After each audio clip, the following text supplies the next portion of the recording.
Halo rekan-rekan, ketemu lagi dengan saya Vandana dan pada kesempatan kali ini saya akan kembali membahas tentang sebuah buku. Buku yang akan saya bahas kali ini berjudul Range yang membahas tentang kenapa menguasai beragam bidang bisa membuat kita unggul di dunia yang mengedepankan pada kekhususan bidang.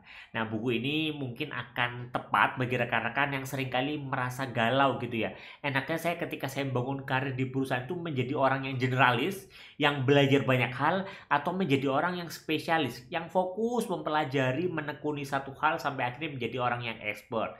Nah, buku ini akan menjelaskan kepada rekan-rekan tentang pentingnya kita menjadi orang yang generalis, atau kenapa sih kita perlu menjadi orang yang generalis, terutama kaitannya dengan peningkatan kerja kita di perusahaan. Dan untuk itu, gak usah lama-lama lagi, yuk kita mulai bahas bukunya. Buku ini ditulis oleh David Epstein yang merupakan penulis di The Sport Genre, buku terlaris menurut New York Times. Saat ini ia memiliki gelar master dalam ilmu lingkungan dan jurnalisme serta pernah bekerja sebagai wartawan investigasi untuk ProPublica dan penulis senior untuk Sport Illustrated. Saat ini dia tinggal di Washington DC. Memang David Epstein ini cukup menarik gitu ya, karena dari buku Range ini dia mencoba untuk menjadi penyeimbang dari buku Outlier yang kalau rekan-rekan masih ingat di review buku tentang Outlier, bahwa Outlier itu tentang pentingnya kita itu fokus pada satu bidang sehingga kita menjadi master. Mungkin rekan-rekan mulai penasaran, tadi sempat saya singgung tentang Outlier. Memang buku ini tentang apa sebenarnya sih gitu ya.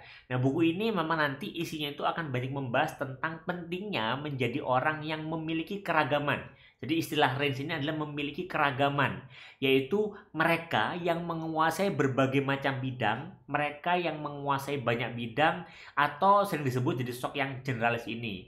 Jadi mereka yang generalis ini itu nggak terfokus pada satu bidang aja, tapi dia mencoba semuanya. Ini berbeda dengan pandangan dari seorang spesialis yang orang spesialis itu ya fokus di satu sejak awal dia gitu. Dan di buku ini juga nanti akan dibahas antara generalis versus spesialis dari sudut pandang atlet. Di bagian pertama itu tentang Tiger Woods yang memang dari usia belasan tahun sudah berlatih gitu ya main golf, dan juga dibandingkan dengan Roger Federer yang memang tidak memulai karir awalnya, dia tidak langsung menjadi petenis gitu, tapi dia mencoba beberapa hal sampai akhirnya dia menemukan bahwa dia menyukai dunia tenis. Nah, dua sosok inilah yang menjadi pembuka dari buku ini yang memberikan gambaran tentang pentingnya menjadi generalis. Nah, makin penasaran kan gimana ya caranya itu kemudian kok penting menjadi generalis? Nah, kita akan mulai bahas dulu masing-masing beberapa bagian dari isi buku ini. Secara umum di buku ini ada beberapa bab gitu ya yang membahas tentang pentingnya kita menjadi sosok yang memiliki keragaman atau range itu. Tapi di sini saya bahas 4 bagian yang menurut saya menarik juga untuk rekan-rekan pahami. Yang bagian pertama adalah tentang ketika lebih sedikit hal-hal yang sama sebenarnya lebih baik. Ada juga bagian tentang membahas tentang berpikir di luar pengalaman. Yang ketiga adalah menyapa berbagai kemungkinan dari diri kita, dan yang keempat adalah tentang dikelabui oleh kepakaran. Nah, pembahasan masing-masing dari bagian itu kita akan mulai saat lagi. Kita akan mulai dari yang pertama gitu ya. Di bagian ini membahas tentang ketika lebih sedikit hal-hal yang sama sebenarnya lebih baik.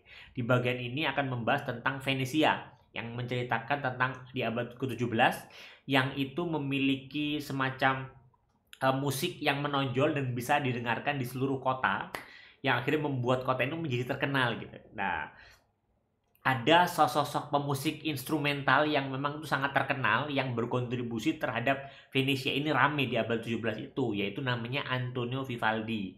Dia memang sangat terkenal banget, dia bisa menarik banyak wisatawan, dia bisa menarik raja, kaisar, ratu, kardinal, dan semuanya dari seluruh Eropa. Kenapa? Ya karena kemampuan bermusiknya, bagaimana dia menciptakan musik yang menarik, yang itu kemudian disukai oleh banyak orang. Nah, ternyata setelah ditelisik lebih dalam gitu ya, kreativitas Vivaldi ini didukung oleh sekelompok musisi gitu ya, yang ternyata mampu mempelajari musik baru dengan cepat pada berbagai jenis alat musik. Jadi orang-orang yang bermusik dengan Antonio Vivaldi ini adalah orang-orang yang terkenal bisa mempelajari musik-musik baru dengan cepat dan bisa mencoba beberapa alat-alat musik, atau istilahnya adalah pentingnya mencicipi. Jadi orang-orang itu mencicipi semua alat musik sebelum akhirnya dia memutuskan pada satu bidang.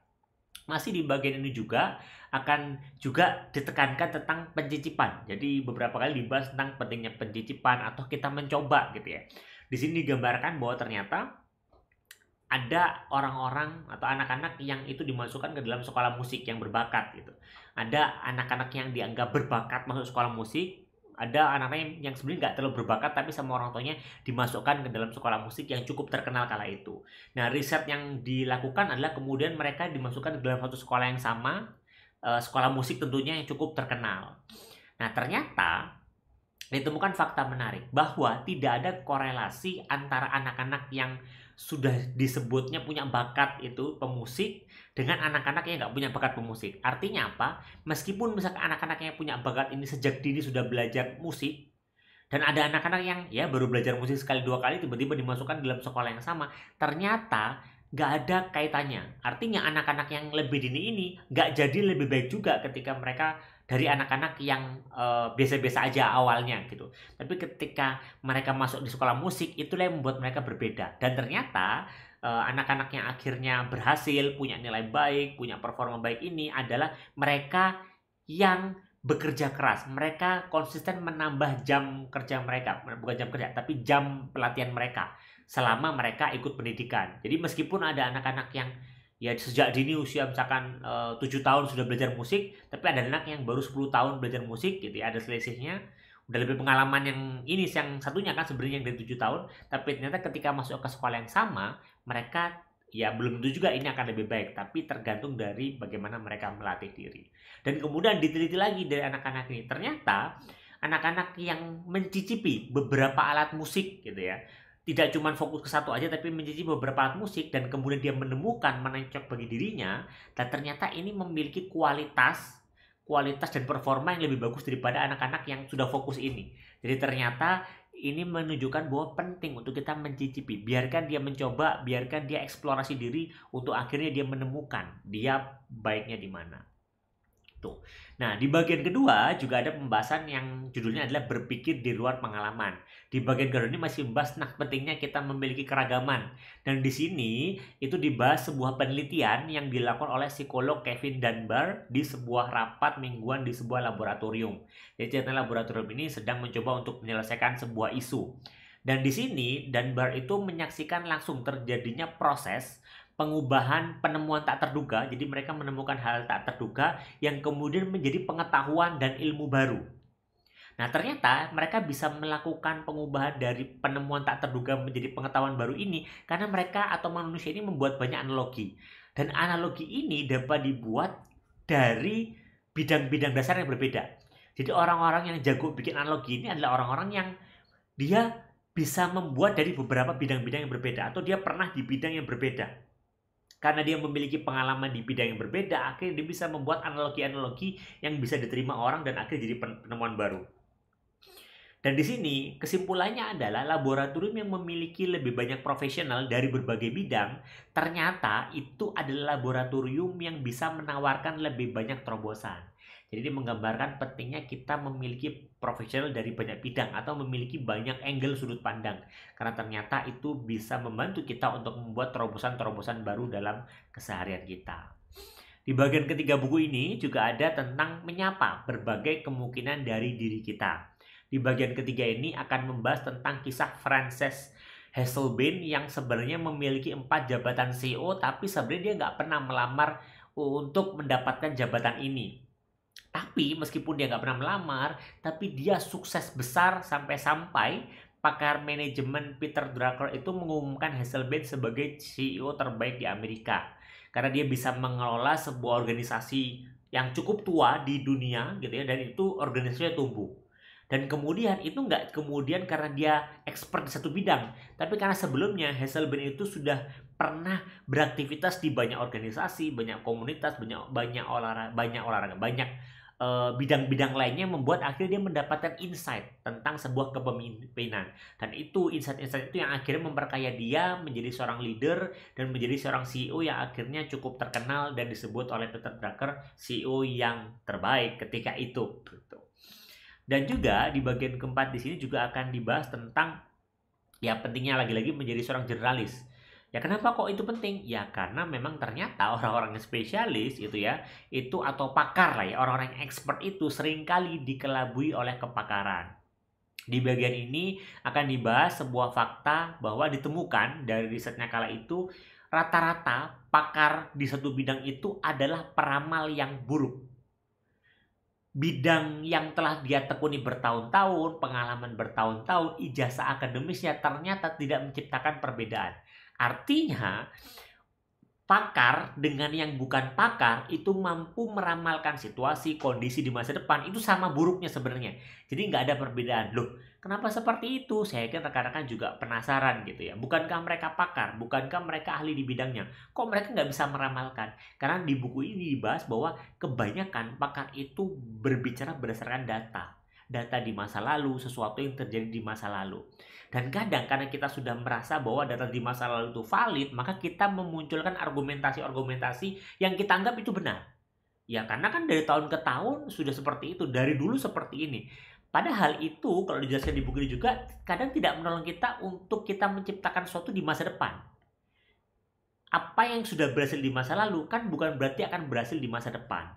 Nah kadang kita terlalu mengunggulkan data tadi dan kadang kita membuat kalau misalkan datanya salah yaitu hanya kecil, padahal sebenarnya itu mungkin skalanya mungkin besar gitu dampaknya. Tapi karena mereka merasa pakar, mereka merasa bahwa argumennya benar, argumennya tepat sehingga akhirnya mereka berlindung di balik pengalaman mereka itu. Selain itu juga di bagian ini juga dibahas adanya relasi terbaik yang buruk, yaitu ternyata semakin besar kemungkinan peramalan yang dilakukan oleh para pakar itu dimunculkan di televisi, maka semakin besar pula ramalan itu selalu salah. Artinya bisa jadi para pakar ini kemudian menonjolkan sesuatu di televisi yang itu membuat mereka lupa bahwa ternyata ada hal-hal penting, ada informasi-informasi penting, ada potensi-potensi bahwa apa yang mereka perkirakan itu tidak berhasil di masa depan. Nah, melalui buku ini sebenarnya Epstein itu tidak bermaksud untuk menyampaikan bahwa melakukan kekhususan di satu bidang itu salah atau keliru. Kalau misalkan saya jadi spesialis, apakah salah? Enggak sebenarnya. Epstein tidak bilang seperti itu. Tapi Epstein lebih menekankan bahwa pentingnya, gitu ya, pentingnya pengembaraan mental kalau disebut sama Epstein. Perlunya kita melalui banyak proses. Perlunya kita mendapatkan banyak pengalaman yang berbeda. Perlunya kita mendapatkan sesuatu di luar yang kita ketahui selama ini. Kenapa? Untuk membangun kekuatan diri kita. Dan bisa jadi karena kita terlalu banyak explore, akhirnya kita tahu mana yang kita pas untuk diri kita, mana yang tepat untuk diri kita. Yang ini kalau kemudian kita jadi spesialis, dari kecil kita sudah diarahkan ke situ, kita akhirnya tidak mendapatkan eksplorasi, kita tidak mendapatkan ruang untuk kita memahami lingkungan kita, mana yang cocok bagi diri kita. Itu kenapa eksplorasi diri itu menjadi penting. Dan di sini keragaman atau range ini itu penting, yang itu dibangun lewat proses eksplorasi diri. Maka bagi rekan-rekan yang mungkin saat ini masih merasa bingung, sebaiknya saya jadi generalis atau seorang spesialis, buku ini tuh cocok banget untuk menambah insight, karena dalamnya itu akan banyak insight-insight yang melengkapi pemahaman teman-teman. Bagi yang galau, saya jadi generalis tapi kayaknya salah deh, sebenarnya enggak juga. Saya jadi spesialis terus saya harus seperti apa? Nah teman-teman juga bisa belajar dari buku Range ini. Mungkin itu yang bisa saya review pada kesempatan kali ini. Moga-moga bermanfaat dan sampai ketemu di review buku selanjutnya.